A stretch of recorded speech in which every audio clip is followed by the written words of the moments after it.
टीना washroom में चली गई और वहीं निव्यांश टीना को जाते हुए देख रहा था।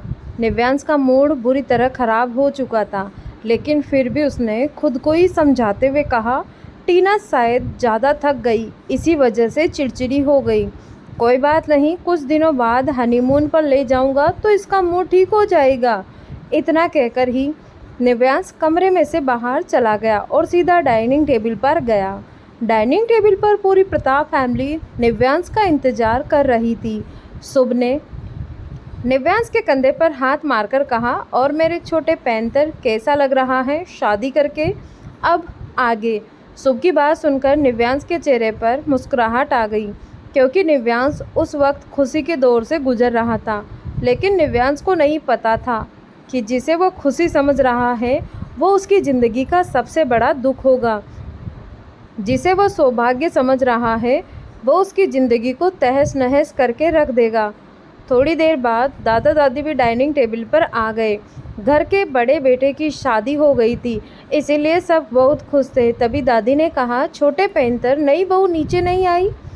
इस पर निव्यांश ने कहा, दादी वो बहुत थक गई हैं, आ जाएगी। दादी बोली, हाँ समझ सकती हूँ, बड़े लाडों से पली है, इतने सारे फंक्शन अटेंड किए हैं, उसमें थक गई होगी। लेकिन आज उसकी रसोई की रस्म है, उसे थोड़ा तो मीठा बनाना ही पड़ेगा। अवनी ने कहा, दादी बना लेगी मीठा, अभी तो बहुत वक्त है, आराम करने दो, नई जगह है, उसे एडजस्ट करने में टाइम लगेगा, धीरे धीरे हमारी फैमिली में एडजस्ट कर लेगी। किट्टू ने भी अवनी की बातों की हामी भरते हुए कहा, हाँ दादी, जब ये दोनों हनीमून से वापस आएंगे तब कर लेंगे रसोई की रस्म, अभी तो उनके खेलने कूदने की उम्र है। जब वो हमारे घर में एडजस्ट कर लेगी तब रस्में भी हो जाएगी, इसीलिए आप सूप पी लीजिए। किट्टू की बात सुनकर दादी ने हाँ में गर्दन हिला दी और सब अपना अपना नाश्ता करने लगे। लेकिन टीना नाश्ते के वक्त वहाँ नहीं आई। किसी ने माइंड भी नहीं किया, क्योंकि सब जानते थे टीना लंदन में पली बड़ी है, उसे फैमिली की आदत नहीं है, उसे अकेला ही रहना पसंद है और उसे फैमिली में एडजस्ट करने में टाइम लगेगा, इसीलिए किसी को टीना से शिकायत नहीं थी। वैसे भी सब यही चाहते थे कि टीना निव्यांश के साथ एडजस्ट कर ले, बाकी तो किसी को भी टीना से कोई उम्मीद नहीं थी। नाश्ता करने के बाद निव्यांश घर के बड़ों के साथ ऑफिस चला गया। बच्चा पार्टी कॉलेज चली गई। शाम के वक्त सब ऑफिस से घर आ गए। सब हमेशा की तरह गार्डन में बैठे हुए थे और चाय की चुस्कियां ले रहे थे। वहीं निव्यांश की नज़र बार बार अपने कमरे में जा रही थी। निव्यांश बहुत ज़्यादा एक्साइटेड था और वो टीना से मिलना चाहता था, लेकिन सबके साथ बैठे रहने की वजह से निव्यांश टीना के पास नहीं गया। निव्यांश ने आज टीना को कई बार कॉल और मैसेज किया, लेकिन टीना ने एक का भी रिप्लाई नहीं किया। तभी शुभ ने निव्यांश के कंधे पर हाथ मारकर कहा, यहाँ क्यों बैठा है, जा चला जा, वैसे भी तेरे हनीमून को भी टाइम है। निव्यांश ने हंसकर कहा, अरे नहीं चाचू, वो तो मैं ऐसे ही देख रहा था, सोच रहा हूँ कमरे के कर्टेन चेंज कर दूँ। निव्यांश की ऐसी अजीब सी बात सुनकर सब हंसने लगे और फिर किट्टू ने निव्यांश के सिर में हाथ घुमाते हुए कहा, जा चला जा, वैसे भी तेरी बीवी सुबह से नीचे नहीं आई, जा जाकर पूछ ले कहीं उसकी तबीयत तो ख़राब नहीं। निव्यांश को 2 सपोर्ट मिल गए थे। अब तो निव्यांश वहाँ एक सेकंड भी नहीं रुका और सीधा अपने कमरे में आ गया। निव्यांश कमरे में आया तो टीना फ़ोन पर अपनी माँ से बात कर रही थी। निव्यांश ने जाकर टीना को पीछे से गले लगा लिया और टीना का गुस्सा दुगना हो गया। टीना ने गुस्से में फ़ोन काटा और निव्यांश को खुद से दूर करके कहा, तुम्हारी प्रॉब्लम क्या है? सुबह समझाया था ना, मुझे इस तरीके की हरकतें पसंद नहीं हैं। 2 घड़ी माँ से बात भी नहीं कर सकती। एक तो मेरी माँ ने पूरी बारात के घर में शादी करवा दी, ऊपर से तुम्हारी ऐसी हरकतें मुझे और ज़्यादा इरिटेट करती हैं। देखो निव्यांश, कान खोलकर सुन लो, मैं ऐसे नहीं रह सकती, मुझे स्पेस चाहिए। निव्यांश को अब धीरे धीरे समझ आ रहा था कि टीना किस निव्यांश इतना तो समझ गया था कि टीना में से ऐसी नहीं है। शायद कुछ ही दिनों में वह डी भी करने लगे। इसलिए निव्यांश ने टीना को प्यार से समझाते हुए कहा, टीना, मैं जानता हूँ तुम बहुत थक गई हो, चाहे तो आराम कर सकती हो, लेकिन ऐसे इरिटेट होकर क्या होगा? तुमने कुछ खाया?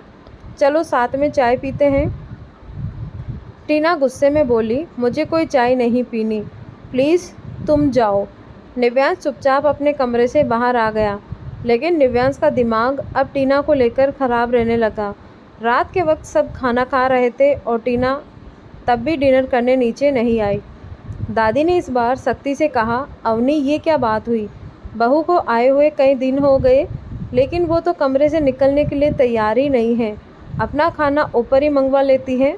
समझती हूँ कि शादी की थकावट हो गई, लेकिन ऐसे भी क्या थकावट कि 2 घड़ी अपने ससुराल वालों के पास बैठ भी नहीं सकती।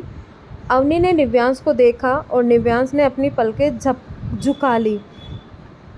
निव्यांश इस वक्त अवनी के किसी भी सवाल का जवाब नहीं देना चाहता था। वो जवाब भी क्या देता, वो खुद टीना के बिहेवियर को लेकर परेशान था। किट्टू ने दादी को समझाने की कोशिश की तो दादी ने किट्टू को हाथ दिखाकर रोकते हुए कहा, बस किट्टू, बहुत हुआ। मानती हूँ लड़की विदेश में पली बड़ी है, इसका मतलब ये तो नहीं कि थोड़ी भी हमारे घर के संस्कारों में रुचि नहीं दिखाती। दादी ने संकल्प को देखकर कहा, संकल्प अभी जाओ, अपनी भाभी को नीचे बुलाकर लाओ, कहो कि दादी ने बुलाया है। संकल्प अपनी जगह से खड़ा हुआ और निव्यांश के कमरे की तरफ चला गया। कमरे में आया तो उसकी नज़र टीना पर गई। टीना ने इस वक्त एक नाइटी पहनी हुई थी, जिसकी लेंथ थाई के ऊपर तक थी। उसमें ऊपर से श्रग भी नहीं पहना हुआ था, जिसकी वजह से उसकी क्लीवेज साफ दिखाई दे रहे थे। संकल्प ने टीना को ऐसे देखा तो पलट गया और बोला, भाभी, दादी बुला रही है, नीचे आ जाइए। संकल्प ने टीना को ऐसे देखा तो पलट गया और बोला, भाभी, दादी बुला रही है, नीचे आ जाइए। संकल्प जैसे ही उस कमरे से निकलने को हुआ, टीना ने उसका हाथ पकड़कर कमरे में खींच लिया और ये देखकर संकल्प की आंखें बड़ी हो गई। संकल्प ने गुस्से में कहा, भाभी ये क्या बदतमीजी है? एक तो आपने ढंग के कपड़े भी नहीं पहने, ऊपर से आप मेरा हाथ ऐसे पकड़ रही है, छोड़िए मुझे। टीना ने अपने दोनों हाथ संकल्प के गर्दन पर लपेटते हुए कहा, तुम्हें पता है संकल्प, मुझे लगा मेरे पेरेंट्स मेरी शादी तुमसे करने वाले हैं और इसीलिए मैंने शादी के लिए हाँ कर दी, लेकिन मेरे पेरेंट्स ने तो मेरी शादी तुम्हारे उस धर्मराज भाई से कर दी, जो मुझे बिल्कुल पसंद नहीं। संकल्प टीना की बात सुनकर हैरान था, उसकी आंखें बड़ी हो गई। संकल्प ने टीना के दोनों हाथों को झटकते हुए कहा, भाभी, आपको दादी नीचे बुला रही हैं। इतना कहकर संकल्प जाने लगा तो टीना आगे बढ़ी और उसने कमरे का गेट बंद कर दिया और फिर संकल्प को देखकर बड़े स्टाइल से कहा, तुम तो शरीफ बन रहे हो, मैं सामने से ऑफ़र कर रही हूँ और तुम मुझे शराफत दिखा रहे हो। सोच लो संकल्प, हम दोनों मस्ती भी कर सकते हैं और तुम्हारे घर की इज्जत पर कोई आँच भी नहीं आएगी। वैसे भी तुम्हारे भाई को कौन सा हमारे बारे में पता चलेगा। मैंने तो जब से तुम्हें देखा है तब से मेरी आंखें बस तुम पर ही टिक गई। संकल्प को गुस्सा आ गया। उसने इस बार टीना का एक हाथ पकड़कर पीछे की तरफ मोड़ते हुए कहा, मेरी बात सुनो भाभी, एक बात तो मुझे समझ आ गई कि भैया की शादी तुमसे करके हमने सबसे बड़ी गलती की है। हमें नहीं पता था कि तुम इतनी कैरेक्टरलेस हो। और दूसरी बात, संकल्प को पाने के ख्वाब छोड़ दो, क्योंकि संकल्प इतनी जल्दी तुम्हें नहीं मिलेगा। तो बेहतर होगा कि मेरे भाई को डिवोर्स दे दो, क्योंकि जब मेरे भाई को तुम्हारी हरकतों के बारे में पता चलेगा तो मेरा भाई खुद ही तुम्हें इस घर से निकाल देगा। हमें नहीं पता था कि भाभी के रूप में हम लोग एक डायन को घर लेकर आ रहे हैं। इतना कहकर संकल्प ने टीना का हाथ झटक दिया और टीना फर्श पर जा गिरी। टीना के ईगो को हर्ट हो गया और वह खड़ी होकर बोली, तुम्हें बहुत घमंड है ना खुद पर, चलो तुम्हारा घमंड अभी उतार देती हूँ। संकल्प ने हाथ बांधकर गुस्से में कहा, तो क्या करोगी? अब मेरा घमंड उतारोगी? उससे पहले ही मैं तुम्हें इस घर से रवाना करवा दूँगा। वो मेरी फैमिली है, तुम्हारी नहीं। मेरी बातों पर यकीन करेगी, तुम्हारी बातों पर नहीं। टीना ने हंसकर कहा, ठीक है, तो आज देख लेते हैं कि तुम्हारी फैमिली तुम पर यकीन करती है या मुझ पर यकीन करती है।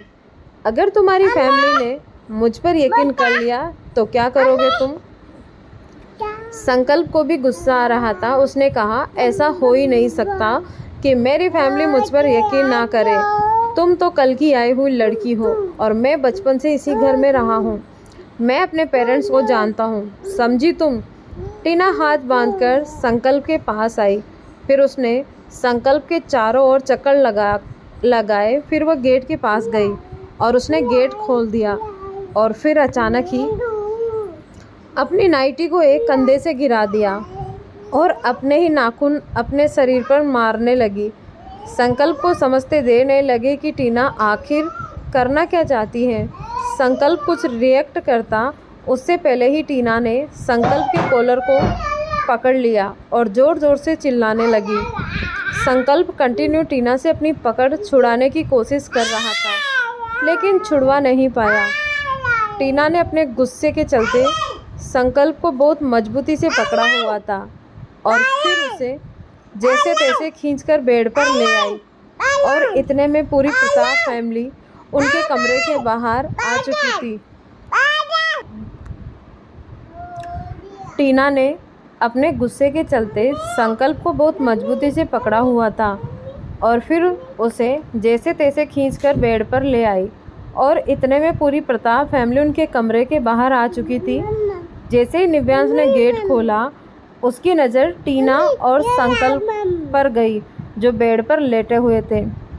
टीना ने घड़ियाली आंसू बहाने शुरू कर दिए।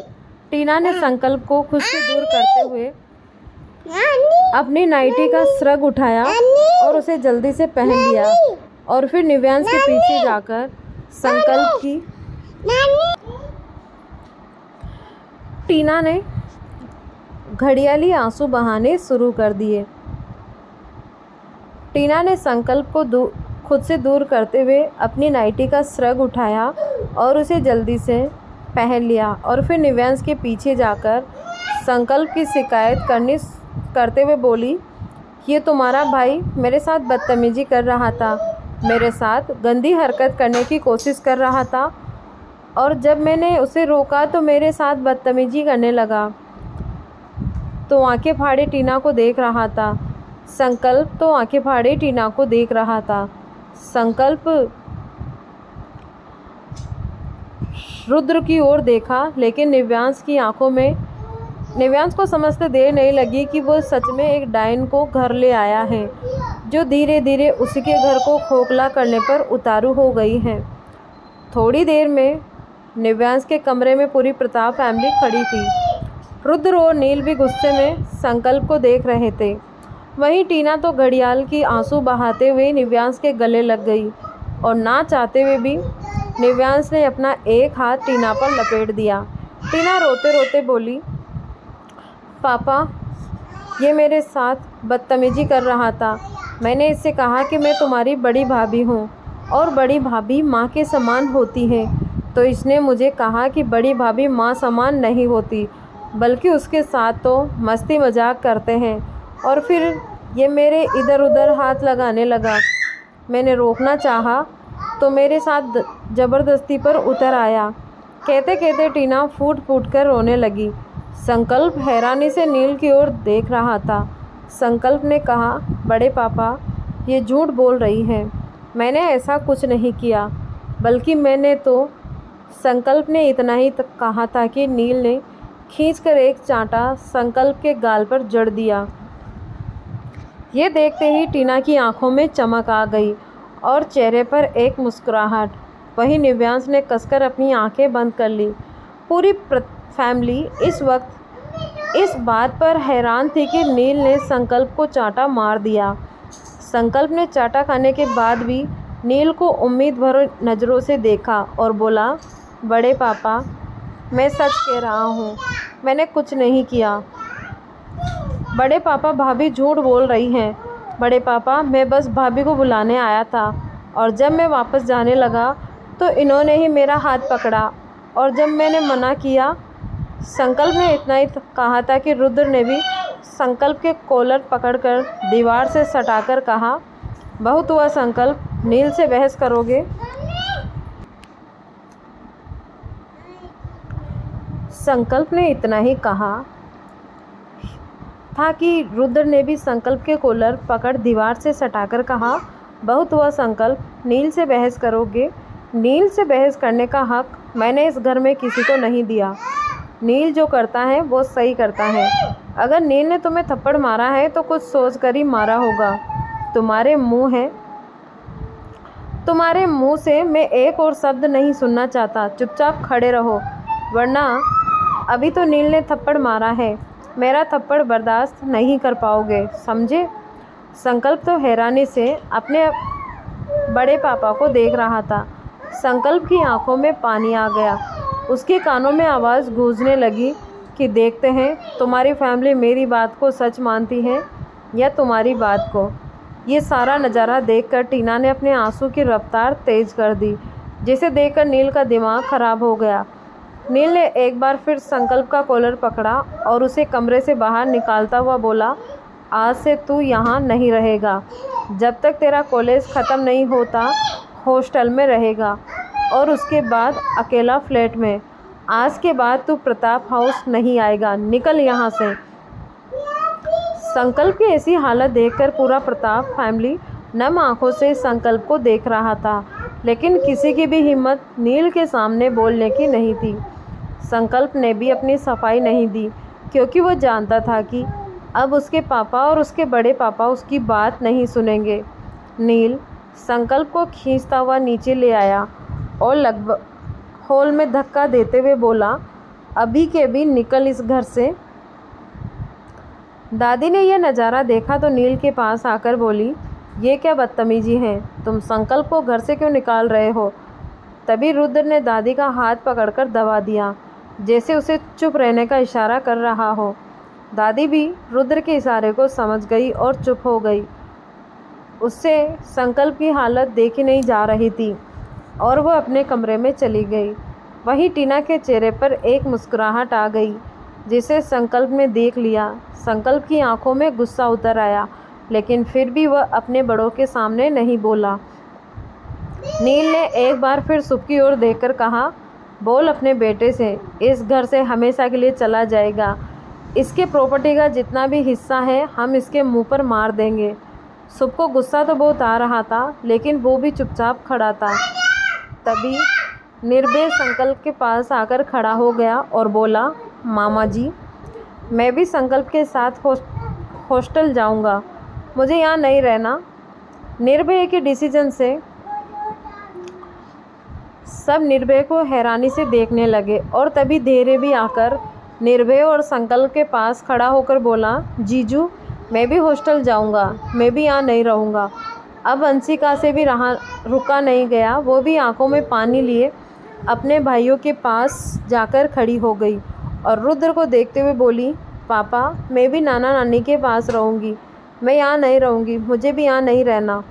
नील ने चारों को गुस्से में घूरते हुए देखा और बोला, तो तुम लोग ये कहना चाहते हो कि मैं संकल्प को इस घर से ना निकालूं? निर्भय सिर झुकाकर बोला, मैंने ऐसा नहीं कहा मामा जी, मैंने कहा मैं भी संकल्प के साथ हॉस्टल जाऊंगा। देरे ने कहा, मैं भी जाऊंगा। अंशिका ने भी कहा, हाँ बड़े पापा, मैं भी नाना नानी के पास रहूंगी। अपने बच्चों की एकता देखकर नील की आंखें भर आई। वही निव्यांश, उसे तो समझ ही नहीं आ रहा था कि हो क्या रहा है। वो भी अपने इमोशन को जैसे तैसे कंट्रोल कर रहा था, लेकिन उसे समझ नहीं आ रहा था कि आखिर पापा संकल्प के साथ ऐसा कैसे कर सकते हैं। दिमाग तो पूरी प्रताप फैमिली का ख़राब हो गया था। पूरी फैमिली को पता चल गया था कि टीना अच्छी लड़की नहीं है, लेकिन अगर इस वक्त नील संकल्प पर अपना गुस्सा नहीं निकालता तो टीना पुलिस रिपोर्ट भी कर सकती थी, या फिर अपने पेरेंट्स को बुलाकर प्रताप फैमिली की बेइज्जती भी कर सकती थी। इसीलिए नील ने संकल्प को ही डांटना ठीक समझा, जबकि नील जानता था संकल्प ऐसा कभी नहीं कर सकता। नील को दुख तो बहुत हो रहा था, लेकिन उसके पास ऑप्शन नहीं था।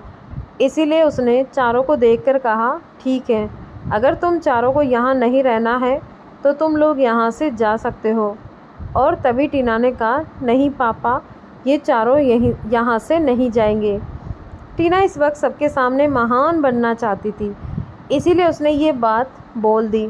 सब हैरानी से टीना को देख रहे थे और तभी टीना ने निव्यांश की बाजू को पकड़कर कहा, इस घर से अगर कोई जाएगा तो मैं और निव्यांश जाएंगे। मैं अब इस घर में नहीं रुक सकती। मैं नहीं चाहती कि आपके चारों बच्चे मेरी वजह से चले जाए। रुद्र कुछ बोलता उससे पहले ही निव्यांश ने कहा, चाचू, टीना ठीक कह रही है, हम यहाँ नहीं रहेंगे, हम यहाँ से चले जाएंगे। अवनी, किट्टू, दिशा तो बस रोए जा रही थी। तीनों ने कुछ नहीं कहा। आखिर बोलती भी क्या, वो जानती थी कि रुद्र और नील किसी की नहीं सुनेंगे। अगर उन्होंने कोई डिसीजन ले लिया तो उनके डिसीजन को बदलना मुश्किल है। निव्यांश ने टीना को देखकर कहा, जाओ अपना सामान पैक करो, हम आज ही घर से चले जाएंगे। टीना खुश हो गई। वो तो वैसे भी इतनी बड़ी फैमिली में रहना नहीं चाहती थी। कुछ ही देर में टीना पैकिंग करके नीचे आ गई। वहीं सब एक दूसरे को देख रहे थे, लेकिन कोई कुछ बोल नहीं रहा था। कुछ ही देर में टीना पैकिंग करके नीचे आ गई। वहीं सब एक दूसरे को देख रहे थे, लेकिन कोई कुछ बोल नहीं रहा था। निव्यांश ने आगे बढ़कर अपने घर के बड़ों के पैर छुए और फिर नील को गले लगाकर चला गया। पूरी प्रताप फैमिली निव्यांश को जाते हुए देख रही थी। सबके आंखों में आंसू थे। किसी ने नहीं सोचा था कि शादी के एक हफ्ते बाद ही निव्यांश और टीना उस घर को छोड़कर चले जाएंगे। सबने ही दोनों की शादी को लेकर कितने सपने सजाए थे। संकल्प, निर्भय, अंशिका और धैर्य तो टीना के आने से बहुत खुश थे। उन्हें लगा कि उनका एक और पार्टनर इस घर में आ गया है। लेकिन टीना ने तो कुछ ही दिनों में अपना रंग दिखाना शुरू कर दिया और पहले ही झटके में निव्यांश को लेकर अलग हो गई। निव्यांश के जाते ही नील बेबस सोफे पर बैठ गया। रुद्र और शुभ उसके पास आकर बैठ गए। रुद्र ने नील के कंधे पर हाथ रखकर कहा, नील, हमारा संकल्प ऐसा नहीं है। नील ने कहा, जानता हूँ। यह सुनते ही संकल्प को गुस्सा आ गया और वह नील के सामने जाकर खड़ा होकर गुस्से में बोला, अगर जानते हो कि मैं ऐसा नहीं हूँ तो उस घटिया लड़की के सामने मुझे थप्पड़ क्यों मारा? क्यों प्रूफ किया कि मैं गलत हूँ और वह सही? क्यों मेरी बात नहीं सुनी? वो तो पहले ही मुझे कह रही थी कि मेरे घर वाले मेरी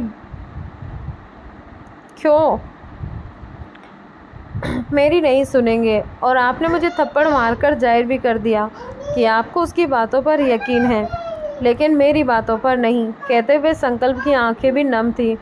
उसके चेहरे पर गुस्सा भी दिख रहा था। संकल्प ने फिर रुद्र की तरफ देखकर कहा, बड़े पापा, आप घर में सबको कहते हैं कि सबसे बड़े पापा से कोई बहस नहीं करेगा, चाहे वो सही हो या गलत। लेकिन आज बड़े पापा गलत थे। उन्होंने मुझे हॉस्टल जाने के लिए कहा है ना, मैं हॉस्टल ही जाऊंगा, इस घर में नहीं रहूंगा। अगर आपको मुझ पर यकीन ही नहीं है तो इस घर में रहकर क्या करूंगा? नील बेबस होकर बोला, वो लड़की हमारे घर में कलेश करने आई थी और कलेश कर कर चली गई।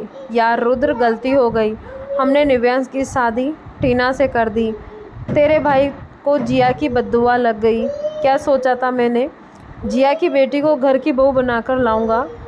नील खड़ा हुआ और उसने हॉल के बीचों बीच इशारा करते हुए कहा, रुद्र, तुझे याद है जिया यहीं खड़ी थी। यहीं खड़ी होकर उसने मुझे बद्दुआ दी थी कि निव्यांश की शादीशुदा ज़िंदगी सुकून भरी नहीं होगी। और देख, एक ही हफ्ते में हमें पता चल गया। नील खड़ा हुआ और उसने हॉल के बीचों बीच इशारा करते हुए कहा, रुद्र, तुझे याद है जिया यहीं खड़ी थी। यहीं खड़ी होकर उसने मुझे बद्दुआ दी थी कि निव्यांश की शादीशुदा ज़िंदगी सुकून भरी नहीं होगी। और देख, एक ही हफ्ते में हमें पता चल गया कि वो टीना हमारे बच्चे के लिए ठीक नहीं है। अरे हमारे बच्चे के लिए तो क्या, वो तो किसी के लिए भी ठीक नहीं है। नील ने फिर से बेबस होकर कहा, रुद्र तुझे याद है, इतना साता दक्ष भागता हुआ मेरे पास आया और गोदी चढ़कर बोला, अंकल मैं भी आपको बड़े पापा कहूँगा क्योंकि सब आपको बड़े पापा कहते हैं। उस बच्चे को देखे हुए कितने साल गुजर गए, अब तक तो हमारे संकल्प जितना बड़ा हो गया होगा। ये जो कुछ भी हमारे घर में हो रहा है वो सब जिया की बद्दुआ का नतीजा है। रुद्र नील के पास आया और उसे गले लगाकर बोला, नील उस वक्त भी तेरी गलती नहीं थी, हमने तो अपनी पूरी तरफ से पूरी कोशिश की, लेकिन जिया दी ने हमारी बात पर यकीन नहीं किया। रुद्र ने जैसे तैसे नील को सोफे पर बिठाया और फिर संकल्प के पास जाकर अपने दोनों हाथों से उसके गालों को छूते हुए बोला, बच्चे समझने की कोशिश करो, अगर नील तुम्हें गुनहगार नहीं ठहराता तो टीना कुछ भी कर सकती थी, हम उसे रोक नहीं पाते। तुम अभी छोटे हो, इस बात को नहीं समझोगे, लेकिन एक कहावत है, शर्म वाले का मरना होता है, और आज हम अपनी इज्जत के चलते, अपनी शर्म के चलते मर रहे हैं। बच्चे ज़रा तुम सोचो, अगर वो पुलिस रिपोर्ट कर देती या अपने पापा मम्मी को यहाँ बुला लेती या मीडिया में कह देती कि प्रताप फैमिली के छोटे बेटे ने उसे छेड़ा है, तो दुनिया में हमारी इज्जत खराब हो जाती। इस बात को दबाने के लिए नील ने तुम पर हाथ उठा दिया। अवनी संकल्प के पास आई और उसे गले लगाकर बोली, मैं जानती हूँ मेरा संकल्प ऐसा नहीं है, इतना से इतना तो मेरे सामने ही हुआ है। पता नहीं तेरे पापा और रुद्र भैया के दिमाग में क्या चलता है कि उसने बिना सोचे समझे मेरे बच्चे पर हाथ उठा दिया और दूसरे बच्चे को घर से निकाल दिया। अवनी ने फिर नील को देखकर गुस्से में कहा, अगर आपको लगता है कि यह सब जिया दी की बद्दुआओं का असर है तो जिया दी की बद्दुआओं का असर ख़त्म कीजिए, जिया दी के इंतज़ार को ख़त्म कीजिए। अगर जिया दी खुश होगी तो उनकी बद्दुआओं का असर अपने आप ही कम हो जाएगा। संकल्प अभी गुस्से में था, आखिर था तो वह सुबह का ही बेटा, इतनी जल्दी उसका गुस्सा शांत कैसे हो जाता। लेकिन पूरी प्रताप फैमिली ने संकल्प को समझाया और संकल्प भी काफ़ी हद तक समझ गया। संकल्प ने एक बार फिर नील को देखा। नील अब भी सोफे पर आंखें बंद किए हुए बैठा था। संकल्प को नील पर गुस्सा तो बहुत आ रहा था। संकल्प ने एक बार फिर नील को देखा। नील अब भी सोफे पर आंखें बंद किए हुए बैठा था। संकल्प को नील पर गुस्सा तो बहुत आ रहा था, लेकिन थे तो उसके बड़े पापा ही। संकल्प गया और जाकर नील के गले लग गया। नील ने भी जब महसूस किया कि संकल्प उसके गले लगा है तो उसने भी अपनी बाहें संकल्प पर कस दी और माफ़ी मांगते हुए कहा, संकल्प मैं जानता हूँ मैंने गलत किया, पर बच्चे मेरे पास ऑप्शन नहीं था, अपने बड़े पापा को माफ़ कर दे।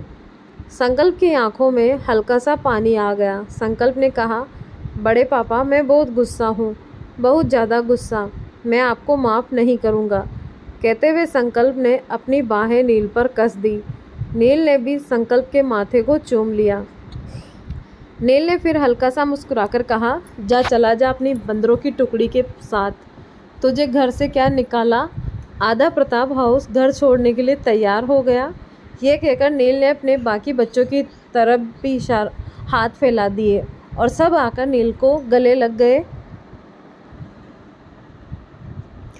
ये कहकर नील ने अपने बाकी बच्चों की तरफ भी हाथ फैला दिए और सब आकर नील के गले लग गए। नील ने सबको प्यार करके कहा, जाओ अब जाकर सो जाओ। नील ने फिर धीरे के बालों को हल्का सा हिलाते हुए कहा, यह भी डायलॉग मारता है। थोड़ी देर बाद सब बच्चों के चेहरे पर मुस्कुराहट आ गई। Flashback and. निव्यांश ये सब याद करता हुआ बार में ही बैठा हुआ था। थोड़ी देर बाद निव्यांश बाहर से बाहर आ गया और अपनी गाड़ी में बैठ गया। निव्यांश ना अपने फ्लैट में जाना चाहता था और ना ही प्रताप हाउस वापस जा सकता था, और ऐसा निव्यांश के साथ कई बार हुआ था जब बेचारा ना इधर का रहता और ना ही उधर का। फैमिली को परेशान नहीं करना चाहता था, इसीलिए उन्हें कभी कुछ नहीं बताता था। लेकिन टीना के साथ वो एक एक पल घुटन भरी जिंदगी जी रहा था। सोचते सोचते निव्यांश गाड़ी में ही सो गया। वहीं दूसरी तरफ नील और रुद्र बालकनी में खड़े हुए थे। रुद्र के हाथ में बियर की बोतल थी, जिसमें से उसने अभी अभी सीप लेकर नील की तरफ बढ़ा दी। नील ने भी बोतल लेकर सीप ले ली और उदास भरे गले में कहा, यार रुद्र, 1 साल हो गया, पता नहीं इस प्रोजेक्ट से कब छुटकारा मिलेगा और कब निव्यांश उस लड़की को डिवोर्स देगा। रुद्र ने नील के हाथ से बियर की बोतल ली और एक सिप लेकर कहा, तू टेंशन मत ले, बहुत जल्द हम इस प्रोजेक्ट को ख़त्म कर देंगे और फिर टीना से निव्यांश को डिवोर्स भी दिलवा देंगे। वैसे तो निव्यांश डिवोर्स देना नहीं चाहता, वरना इसके सारे भाई मिलकर एक ही दिन में टीना की बैंड बजा दे, पर हमारा छोटा पैंतर बहुत शरीफ है, अपने बाप पर गया है ना। कहते हुए रुद्र के चेहरे पर एक मुस्कुराहट थी। वहीं रुद्र की बात सुनकर नील के चेहरे पर भी मुस्कुराहट आ गई, क्योंकि सच में छोटा पैंतर बहुत शरीफ था। उसके अंदर अपने पापा के गुण जो थे, सचदेवा हाउस। अरमान सुबह नहा धोकर तैयार हो गया। अरमान जब सीढ़ियों से होता हुआ डाइनिंग एरिया की तरफ आया तो वहाँ नीलिमा खड़ी थी। नीलिमा ने अरमान को देखकर उसकी बलाएं लेते हुए कहा, मेरे पोते को किसी की नज़र ना लगे। अरमान ने गुस्से में नीलिमा को देखकर कहा, दादी, मुझे ये सब नहीं पसंद नहीं, मेरे सामने ये सब मत किया करो, आपकी पर्सनालिटी पर ये सब सूट नहीं करता। नीलिमा भी चेयर पर बैठते हुए बोली, मैं तुझे प्यार करती हूँ, इसीलिए तुझसे ऐसी बातें करती हूँ, लेकिन तुझे तो मेरे प्यार की कदर ही नहीं। अरमान नीलिमा की बातों को इग्नोर कर दिया और एक सर्वेंट को देखकर कहा, रूहान कहाँ है। सर्वेंट ने सिर नीचे कर लिया। अरमान ने अपने हाथ में पड़ी हुई चम्मच को साइड में रख दिया और दांत पीसते हुए बोला, रूहान ने मुझे परेशान करके रखा हुआ है, आखिर ये लड़का चाहता क्या है। इसे इतना भी समझ नहीं आता कि मैं ऑफिस भी जाता हूँ, मुझे काम भी होता है, लेकिन ये कभी भी डाइनिंग टेबल पर टाइम से नहीं आएगा। इसने तो मुझे परेशान करने की कसम खा रखी है। वहीं अरमान के मुंह से रूहान का जिक्र सुनकर नीलिमा अपने दांत पीसते हुए मन ही मन बोली, मैं इन दोनों भाइयों के बीच में कितने भी नफ़रत पैदा करने की कोशिश कर लूँ, लेकिन ये अरमान कभी रूहान को अकेला नहीं छोड़ता। लेकिन एक न एक दिन मैं इन दोनों को अलग कर दूँगी। नीलिमा ने अरमान की तरफ देखकर कहा, तुम अपना नाश्ता कर लो, रूहान कोई बच्चा नहीं है, खुद कर लेगा। तभी डाइनिंग एरिया में शिखा अजीत जी की व्हील चेयर को धकेलते हुए लाई और उसने बहुत सलीके से अजीत की व्हील चेयर को डाइनिंग टेबल के पास सेट किया और फिर उनका खाना प्लेट में डाल दिया। शिखा ने एक चम्मच ली, उसे सूप की बाउल में डुबाया और अजीत जी की तरफ करते हुए कहा, पापा जी खाना खा लीजिए। अजीत जिसे लकवा मार चुका था, बोलने की हालत में नहीं था, व्हील चेयर पर आ गया था। उसने हिम्मत करके शिखा के हाथों से सूप पी लिया। शिखा ने धीरे धीरे सारा सूप अजीत जी को पिला दिया। शिखा के चेहरे पर बहुत उदासी थी। शिखा हल्के रंग के कपड़े पहनने लगी थी। शिखा की इतनी उम्र नहीं थी जितनी लगने लगी थी। शिखा को देखकर लग रहा था कि वह तो बस अजीत जी की सेवा करने के लिए ही जी रही है, वरना तो वह कब की मर जाती। थोड़ी देर में अरमान अपनी जगह से खड़ा हुआ तो नीलिमा ने उसे देखते हुए कहा, कहाँ जा रहे हो अरमान। अरमान ने कहा, आपको नहीं पता कहाँ जा रहा हूँ, रूहान को लेने, वह हमारे साथ नाश्ता करेगा। अगर मैंने उससे नाश्ता नहीं करवाया तो वो पूरा दिन खाना नहीं खाएगा, जो मुझसे बर्दाश्त नहीं होगा।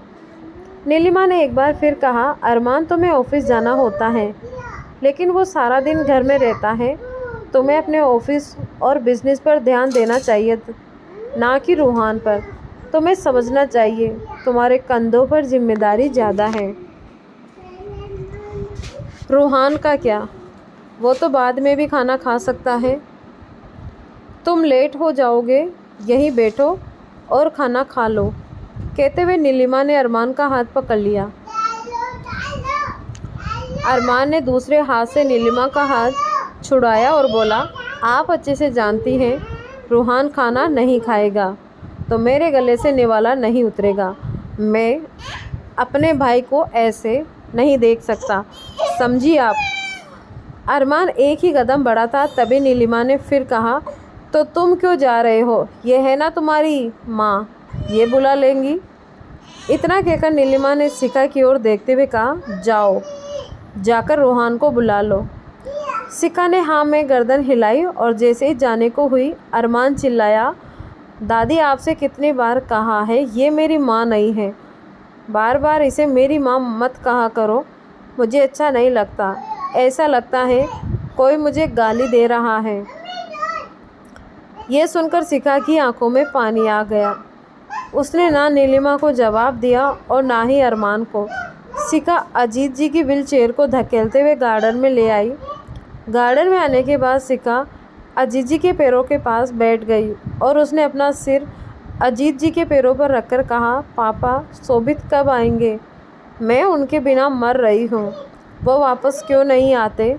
बस अब ये सांस इसीलिए अटक रही है ताकि एक बार उन्हें देख लूँ।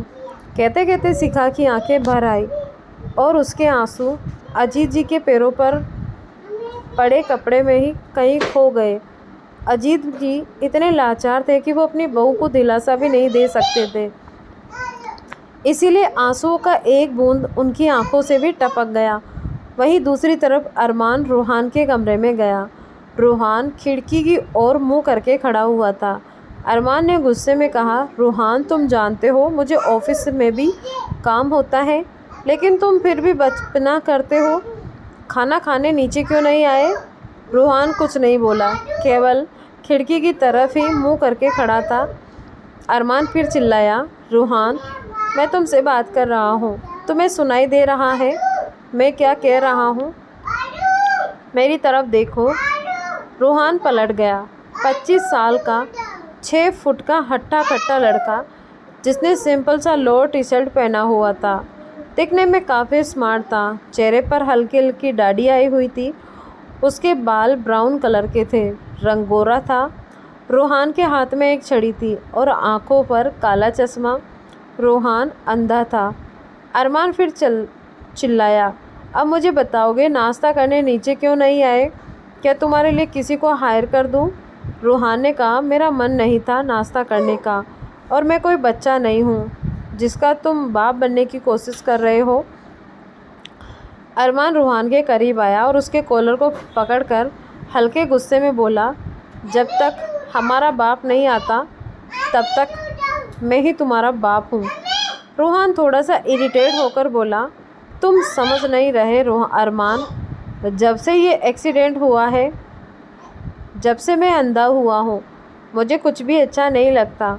मैं बस यहाँ से कहीं दूर जाना चाहता हूँ, लेकिन तुम मुझे जाने भी नहीं देते। मैं 24 घंटे घर में नहीं रह सकता, मेरा दम घुटता है। अरमान ने रूहान को बाजू से पकड़कर सोफे पर बिठाया और बोला, तुम्हारे एक्सीडेंट के बाद ही मैंने डॉक्टर से अपॉइंटमेंट ले ली थी।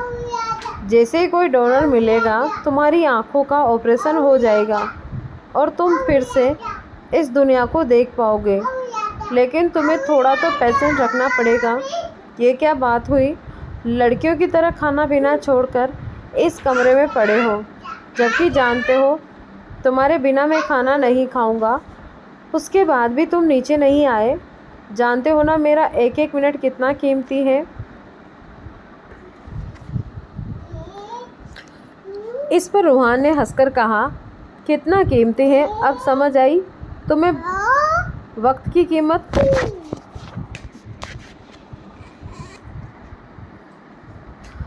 इस पर रूहान ने हंसकर कहा, कितना कीमती है, अब समझ आई तुम्हें वक्त की कीमत। टाइम की बात है अरमान, एक वक्त पहले जहाँ तुम खड़े हो वहाँ मैं खड़ा था और जहाँ मैं खड़ा हूँ वहाँ तुम खड़े थे। भूल गए तुमने एक्सीडेंट के बाद ही ऑफिस ज्वाइन किया है, उससे पहले तो मैं ही ऑफिस संभालता था। अब समझ आया कि जब मैं तुम्हें खींच कर ऑफिस लेकर जाता था तब तुम कितने नखरे करते थे, अब समझ आया ऑफ़िस कैसे संभालते हैं। अब भी अगर एक्सीडेंट नहीं होता तो तुम ऑफ़िस नहीं संभालते, और अब देखो मेरा बाप बनने की कोशिश कर रहे हो। कहते कहते रूहान ने मुंह बना लिया। वही अरमान के चेहरे पर एक मुस्कुराहट आ गई। अरमान फर्श पर बैठ गया और उसने अपना सिर रूहान के पैरों पर रखते हुए कहा, अब बस करना रूहान, मानता हूँ एक्सीडेंट से पहले तू ही सब कुछ करता था, लेकिन अब तो मैं करता हूँ ना। और तू देख, जल्दी तेरी आंखें ठीक हो जाएगी, फिर हम पापा का बिजनेस कहाँ से कहाँ लेकर जाएंगे। जल्दी से कोई डोनर मिल जाएगा और तेरी आंखें ठीक हो जाएगी। तेरे बिना ऑफिस में मन नहीं लगता। तू एक काम कर, मेरे साथ ऑफिस चल। रूहान बोला, यार मैं जाकर क्या करूँगा, मैं नहीं जा रहा। इस पर अरमान ने कहा, क्यों नहीं जा रहा? कुछ भी मत करियो, मेरे साथ कैबिन में बैठकर बातें करियो। वैसे भी यहाँ रहेगा तो तेरा दिमाग और ही ख़राब होगा। समझ सकता हूँ यार, तूने झटके से बिजनेस छोड़ दिया, तुझ पर क्या बीत रही होगी। इस पर रूहान ने भी हंसकर कहा, मैं भी समझता हूँ अरमान, तूने झटके से बिजनेस ज्वाइन कर लिया, तुझ पर भी क्या बीत रही होगी। रूहान की बात सुनकर अरमान भी हंसने लगा। दोनों भाई ज़ोर ज़ोर से हंस रहे थे। वहीं नीलिमा उनकी हंसी सुनकर अंदर ही अंदर जल रही थी। नीलिमा ने बचपन से ही दोनों के बीच फूट डालने की कोशिश की थी, लेकिन डाल नहीं पाई। लेकिन नीलिमा अपने बहुत सारे प्लान में कामयाब हो गई। उसने दोनों बच्चों को शिखा के विरुद्ध कर दिया। शिखा तो पहले से ही बहुत सीधी सादी थी। वो नीलिमा की बिछाई जाल में फंसती चली गई, और अब तो उसने तो घर में बोलना भी बंद कर दिया। वो तो बस दिन रात अजीत जी की सेवा में ही लगी रहती। थोड़ी देर बाद दोनों भाई ऑफिस के लिए निकल गए। सचदेवा इंडस्ट्रीज़। अरमान लैपटॉप पर काम कर रहा था, लेकिन उससे काम हो ही नहीं रहा था। वो ये सब करना नहीं चाहता था, लेकिन रूहान के एक्सीडेंट के बाद उसे मजबूरन अपनी कंपनी को संभालना पड़ा। वहीं रूहान भी अरमान पर इतना बर्डन नहीं डालना चाहता था, लेकिन रूहान भी मजबूर था। अरमान ने लैपटॉप पर उंगलियां चलाते हुए कहा, रूहान, इस मेल का क्या करना है? रूहान जो कि सोफे पर बैठा था, उसने हंसकर कहा, लैपटॉप उठा और मेरे सिर में मार दे। अरमान इरिटेट होता हुआ बोला, रूहान बहुत हुआ, बताना यार, ये किसी टेंडर की मेल है। इस पर रूहान ने कहा, तू तो कह रहा था मेरे साथ ऑफिस चल, बैठेंगे, बातें करेंगे। तू मुझे ऑफिस लेकर आया है ताकि मैं तेरी हेल्प करूं। अरमान अब पूरी तरीके से इरिटेट हो गया था। अरमान ने कहा, रूहान यार ऐसे मत कर, बता देना क्या करना है। रूहान के चेहरे पर मुस्कुराहट आ गई और उसने अरमान की हेल्प कर दी। देखते ही देखते आधा दिन बीत गया। दोनों भाइयों ने बचपन से ही प्यार था। पहले रूहान सारा बिजनेस संभालता था और अरमान मौज मस्ती करता था, लेकिन एक एक्सीडेंट के बाद रूहान की आंखें चली गई और अरमान को मजबूरन ऑफिस ज्वाइन करना पड़ गया। अरमान का एक ही सपना था कि उसके भाई की आंखें ठीक हो जाए और उसके पापा घर आ जाए। उसके पापा कहाँ थे किसी को नहीं पता था। पिछले कई सालों से दोनों भाई शोभित का पता लगाने की कोशिश कर रहे थे, लेकिन हर बार निराशा ही हाथ लगती थी। दोनों ही बात कर रहे थे और तभी अरमान का फ़ोन वाइब्रेट हुआ। अरमान ने फ़ोन रिसीव किया तो उसकी आंखें खुली की खुली रह गई। अरमान ने दांत पीसते हुए कहा, कौन है वो लड़की? उसे मैं जिंदा नहीं छोड़ूंगा, जान से मार दूंगा। दूसरी तरफ से आवाज़ आई, हम पता लगाने की कोशिश कर रहे हैं। अरमान ने दांत पीसते हुए फिर कहा, जितनी जल्दी हो सके उस लड़की के बारे में पता लगाओ, हम दोनों आ रहे हैं। इतना कहकर अरमान ने फ़ोन कट कर दिया। रूहान ने पूछा, क्या हुआ अरमान, इतना गुस्से में क्यों हो? अरमान ने कहा, रूहान हमारा एक दोस्त था ना, कबीर। अबीर? रूहान बोला, हाँ क्या हुआ अबीर को, कोई प्रॉब्लम है? अरमान बोला, अबीर ने सुसाइड करने की कोशिश की है। ये सुनकर रूहान हैरान हो गया। रूहान ने सवाल किया। लेकिन उस पागल ने सुसाइड करने की कोशिश क्यों की? इस पर अरमान ने कहा, वही लड़की का चक्कर है क्या? किसी लड़की ने बहुत प्यार करता था और वह लड़की उसे पागल बना रही थी। जब उसने उसे प्रपोज़ किया तो उसने साफ साफ मना कर दिया। ये झेल नहीं पाया और चला सुसाइड करने। चल कर मिलकर आते हैं, अस्पताल में एडमिट है। तो रूहान ने कहा, हाँ 2-4 पंच भी मारेंगे। मरने तो ऐसे गया है जैसे ये उसकी ज़िंदगी की पहली लड़की थी। अरमान ने रूहान की कलाई पकड़ी और कहा, चल कर मिल आते हैं। दोनों ही बात करते हुए इंडस्ट्री से बाहर आने लगे। जैसे जैसे वो स्टाफ के सामने से गुजर रहे थे वैसे वैसे स्टाफ उन्हें हैरानी से देख रहा था। सब बचपन से ही उन दोनों भाइयों की बॉन्डिंग देखते आए थे। बहुत सारे स्टाफ के मेंबर जो सीनियर थे वो खुश भी होते थे। अरमान ने ऑफिस से बाहर आकर रूहान को गाड़ी में बिठाया और खुद ड्राइविंग सीट पर बैठ गया और गाड़ी स्टार्ट कर दी। थोड़ी देर में दोनों हॉस्पिटल के बाहर आ गए। दोनों ने अपने दोस्त अबीर के कमरे में थे। अरमान ने अबीर को देखा तो गुस्से में कहा, एक लड़की तेरा प्रपोजल एक्सेप्ट नहीं करेगी तो तू सुसाइड करने चला जाएगा? अबीर अब भी मुंह बनाकर बैठा हुआ था। अबीर ने कहा, लेकिन मैं उसे बहुत प्यार करता हूँ। रूहान को हंसी आ गई और वो बोला, इससे पहले भी तू प्यार में सेंचुरी मार चुका है, तो ये बात तो रहने दे कि तुझे किसी से प्यार हो गया, लेकिन समझ नहीं आता तूने सुसाइड करने की कोशिश क्यों की?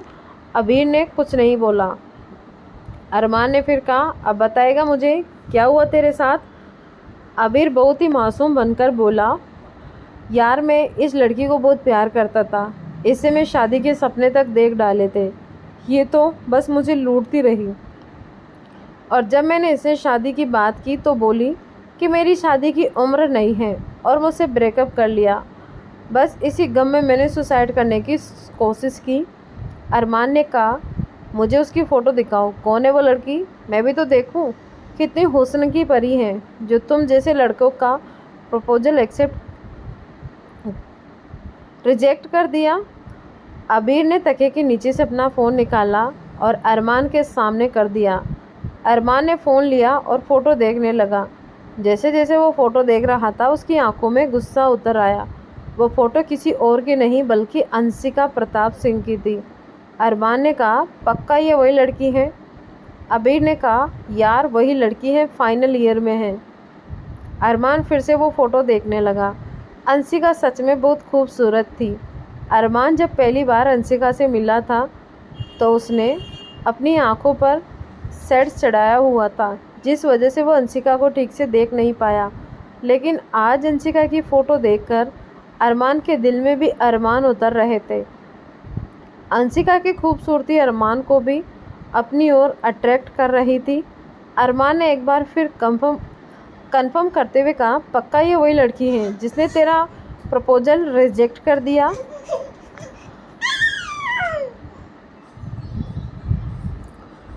पक्का ये वही लड़की है जिसने तेरा प्रपोजल रिजेक्ट कर दिया? अबीर मुंह बनाकर बोला, हाँ ना, कितनी बार बताऊं, ये वही लड़की है। इसका नाम अंशिका प्रताप सिंह है, द फेमस टाइकून रुद्राक्ष प्रताप सिंह की बेटी। अगले ही पल अबीर की आंखों में हल्की सी नमी थी। वो बोला, भाई मैं हाथ जोड़कर कहता हूँ, प्लीज़ मुझे ये लड़की लाकर दे दे। मैं इस लड़की के बिना जी नहीं पाऊँगा। मुझे इसी से शादी करनी है। मैं समझ चुका हूँ, यही मेरा सच्चा प्यार है। रूहान जो कि अपनी स्ट्रिक लेकर सोफे पर बैठा हुआ था, उसने कहा, अबीर ये तेरे सच्चे प्यार की लाइन हम कई बार सुन चुके हैं। ऐसा तो नहीं तू अपने ईगो के चक्कर में किसी लड़की की ज़िंदगी ख़राब कर रहा हो? अबीर बोला, नहीं रूहान, मैं सच कह रहा हूँ। इस लड़की के बिना मैं जी नहीं पाऊँगा। प्लीज़ यार, तुम दोनों कैसे भी करके इसकी शादी मुझसे करवा दो।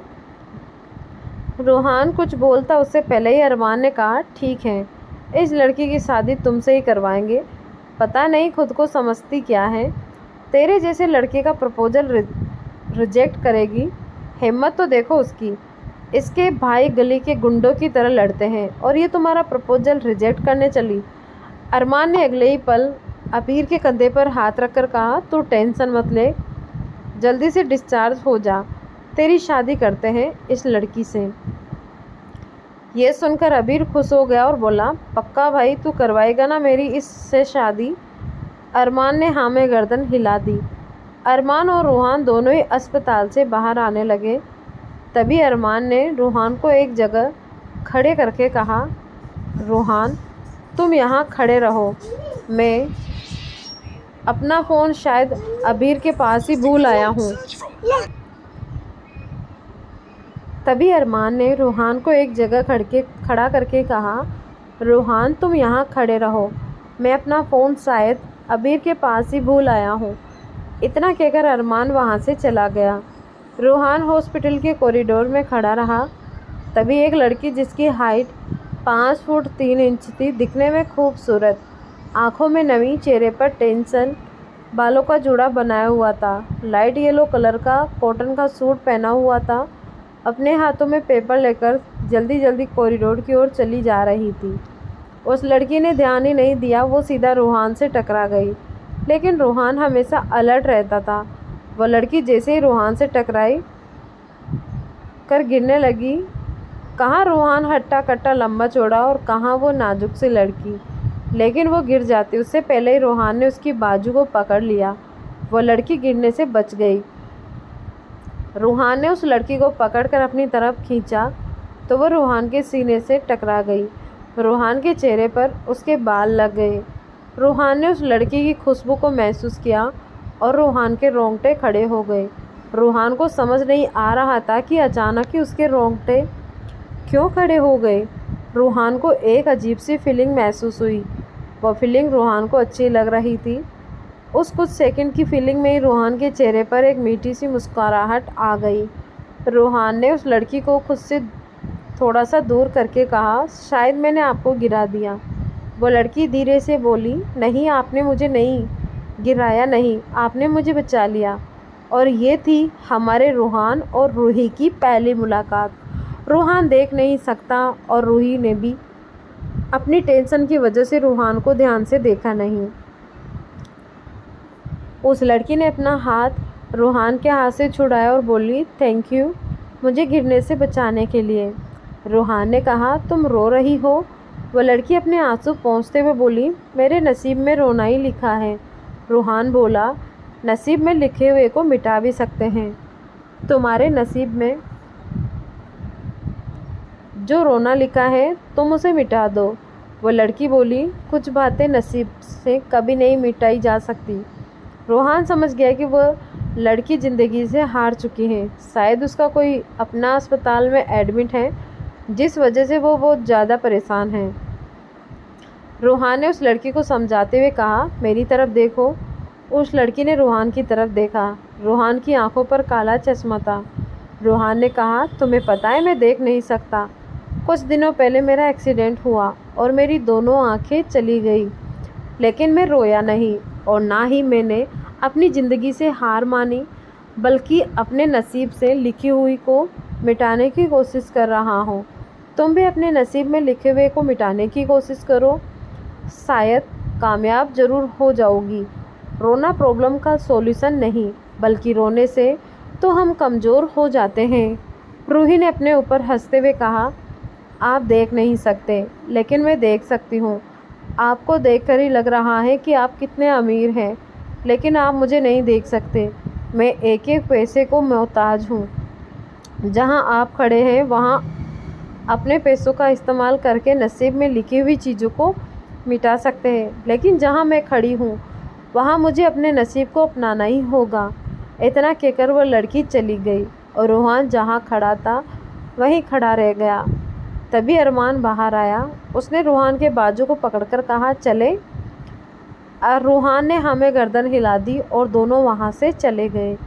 वहीं दूसरी तरफ संकल्प एक बार में बैठा हुआ था। उसके पास निर्भय और धैर्य दोनों थे। आज संकल्प का ब्रेकअप हो गया था, इसलिए वो अपने ब्रेकअप का दर्द ख़त्म करने के लिए ड्रिंक पी रहा था। वहीं धैर्य और निर्भय तो बड़े आराम से अपने हाथ में बियर लेकर बैठे थे, जैसे उन्हें तो संकल्प के दर्द से कोई फ़र्क ही नहीं पड़ रहा था। थोड़ी देर बाद दक्ष ने भी अपनी बाइक एक बार के बाहर रोकी और वह भी उन तीनों के पास चला गया। दक्ष को देखकर संकल्प खड़ा हुआ और अपने हाथ फैलाकर बोला, दक्ष, तू ही मेरा भाई है, तू ही मेरे दिल की हालत समझता है। देख यार, वह लड़की मुझे छोड़कर चली गई, मेरा तो रो रो कर बुरा हाल है।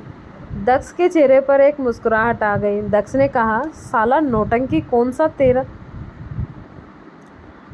सा तेरा पहली बार ब्रेकअप हुआ है और वो तुझे प्यार थोड़ी करती थी। संकल्प आंसू बहाता हुआ बोला, नहीं यार, वो सच में बहुत प्यार करती थी, बस वो मुझसे शादी नहीं करना चाहती थी। दक्ष ने नाम में गर्दन हिलाई और संकल्प को लेकर टेबल पर आ गया। चारों फिर से बियर पीने लगे। संकल्प के अलावा किसी को भी संकल्प के ब्रेकअप का कोई दुख नहीं था, क्योंकि उन्हें तो हर महीने संकल्प की यह हालत देखने की आदत पड़ गई थी। थोड़ी देर बाद संकल्प ने सुबकते हुए कहा, तुम लोगों को लगता है ना कि वो मुझसे प्यार नहीं करती थी, अभी प्रूव करता हूँ कि वो मुझे कितना प्यार करती है। इतना कहकर संकल्प ने एक लड़की को कॉल किया जिसके साथ संकल्प का ब्रेकअप हुआ था। करीब 1 घंटे बाद संकल्प की वो गर्लफ्रेंड उस बार में आ गई। चारों उस लड़की के सामने बैठे थे और वो लड़की भी घड़ियालू आंसू बहाते हुए बोली, संकल्प, मैं तुमसे बहुत प्यार करती हूँ, लेकिन मैं तुमसे शादी नहीं कर सकती।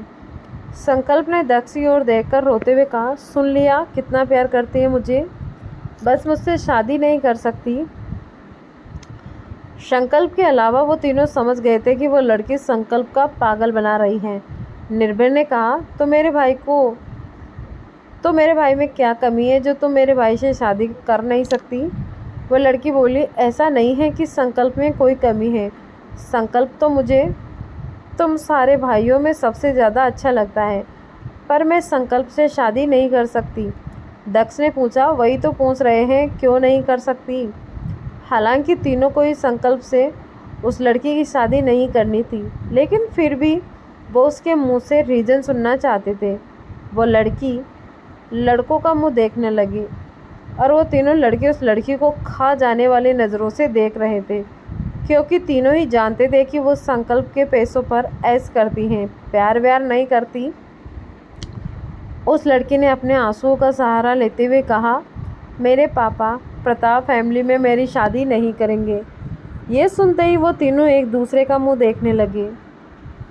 उनका मन कर रहा था कि इस लड़की को उठाकर अभी बार से बाहर फेंक दे, लेकिन क्या करे, अपने संस्कारों के हाथों मजबूर थे। तीनों ने कुछ नहीं कहा। इतने में निर्भय बोला, अच्छा तो तुम एक काम करो, मुझसे शादी कर लो।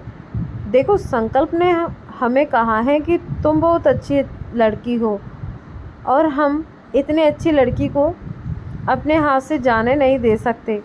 भला तुम्हारी जैसी लड़की हमें कहाँ मिलेगी, इसीलिए तुम मुझसे शादी कर लो। उस लड़की का मुंह खुला का खुला रह गया। वहीं संकल्प का रोना और तेज हो गया। दक्ष ने संकल्प को संभालते हुए कहा, रो मत यार, उसके पापा प्रताप फैमिली में उसकी शादी नहीं कर सकते, लेकिन राजपूत फैमिली में तो कर सकते हैं ना। तू मत रो, उसे भाभी की नज़र से देख लेना। संकल्प का रोना और तेज हो गया। वो रोने में आंसू बिल्कुल नहीं थे। उस लड़की को समझ नहीं आ रहा था कि वो यहाँ कैसे जाए। वो अंदर अंदर बहाने ढूंढने लगी और फिर कुछ सोचकर बोली, नहीं निर्भय, मैं तुमसे शादी नहीं कर सकती। ऐसा नहीं हो सकता कि मैं तुमसे शादी करूं और संकल्प को देवर की तरह देखूं। मुझे नहीं लगता कि हमें अपने पाक रिश्ते को नापाक करना चाहिए। निर्भय मनी मन बोला, इस लड़की ने तो 4 लाख पंथी में डिग्री हासिल कर रखी है। इतने में निर्भय ने कहा, हाँ वैसे तुम ठीक कह रही हो, चलो कोई बात नहीं, तुम एक काम करो, धैर्य से शादी कर लो। वहीं धैर्य अपने फ़ोन में कंटिन्यू बिजी था। ये सुनते ही उसकी आंखें फैल गई और वह निर्भय की तरफ हैरानी से देखने लगा। निर्भय ने आंख मारते हुए कहा, हाँ धैर्य, मुझे लगता है तुझे इसे हमारी मामी बना लेना चाहिए। यार, इतनी अच्छी लड़की को हम जाने कैसे दे सकते हैं।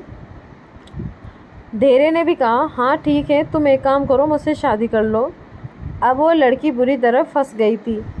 वो तो जैसे तैसे उन लड़कों के बीच में से निकलना चाहती थी, लेकिन उसके सारे रास्ते निर्भय ने बंद कर दिए थे।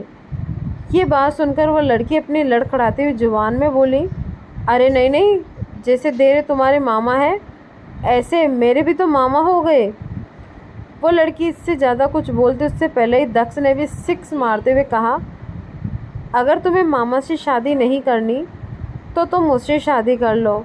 वैसे भी मेरी माँ दिन रात मुझसे कहती रहती है कि एक अच्छी सी बहू लाकर दे दो, एक अच्छी सी बहू लाकर दे दो। अब मुझसे अच्छी बहू कहाँ मिलेगी?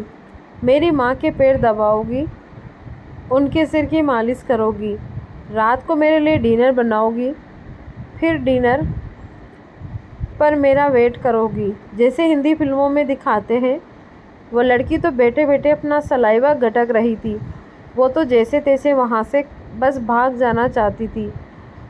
वो मन ही मन सोच रही थी कि मैं यहाँ संकल्प के बुलाने पर क्यों आ गई। ना मैं यहाँ आती और ना ही इन बंदरों की टुकड़ी के बीच फंसती। क्या निकल पाएगी ये लड़की इन चारों के बिछाए जाल से? क्या संकल्प को कभी उसका सच्चा प्यार मिलेगा? क्या रूहान की आंखें कभी ठीक होगी? हम जानेंगे अगले भाग में। धन्यवाद।